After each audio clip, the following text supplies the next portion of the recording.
présente, je m'appelle Christophe Fontas, je suis professeur d'EPS au lycée français de Sydney dans le réseau de l'AEFE. Je réalise cette vidéo afin de présenter et de préciser un petit peu les dernières productions que j'ai pu réaliser.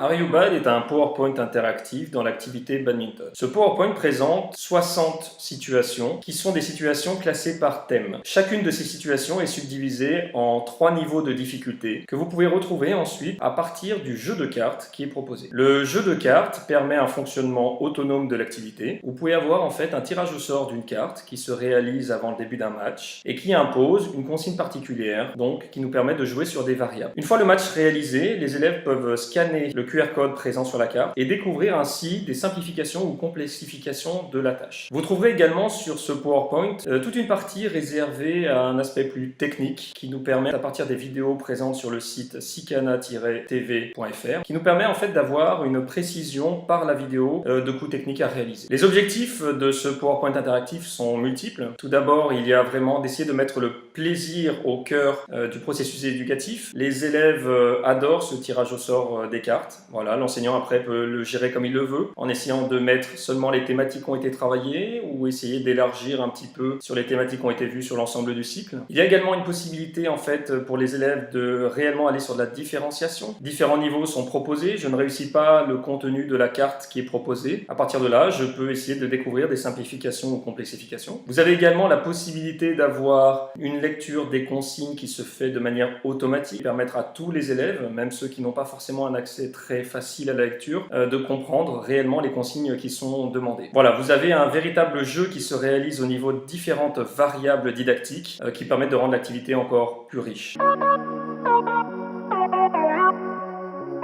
Vous avez plusieurs possibilités. Are You Bad peut fonctionner de manière autonome à partir du PowerPoint, simplement, ou également de manière autonome à partir du jeu de cartes. La possibilité que vous avez également est de créer un mur de QR code qui favorisera en fait après un tirage au sort au niveau du flash. Vous pouvez flasher soit par thématique, des situations qui vous intéressent, ou soit de faire de manière complètement aléatoire. L'élève prend une tablette ou un téléphone, scanne le QR code que vous avez et découvre donc le match à thème qu'il va devoir réaliser. Je vous invite pour cela en fait à retrouver sur le PowerPoint le scénario pédagogique qui a déjà été réalisé.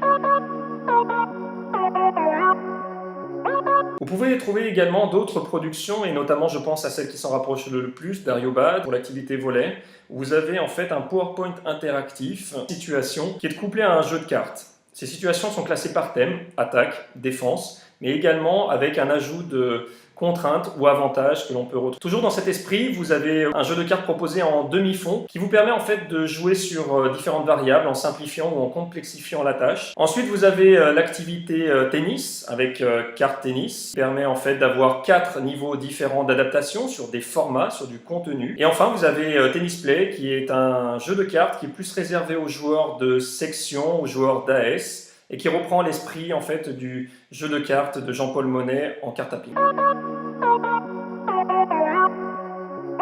Je tenais particulièrement à remercier en fait le gré d'EPS pour ces différents travaux qui ont ouvert la voie sur l'utilisation des PowerPoint interactifs. C'est une véritable source d'inspiration. Merci aussi à toi Clément pour cette possibilité de présenter les différentes productions. Allez, on se retrouve tous sur EPS et numérique. Et si vous avez besoin d'informations complémentaires ou tout simplement d'échanger, nous pouvons nous retrouver sur mon compte Twitter, @chrisfontas, ou si vous aimez et que vous possédez Facebook, nous pouvons nous retrouver également sur un groupe de discussion EPS Mania.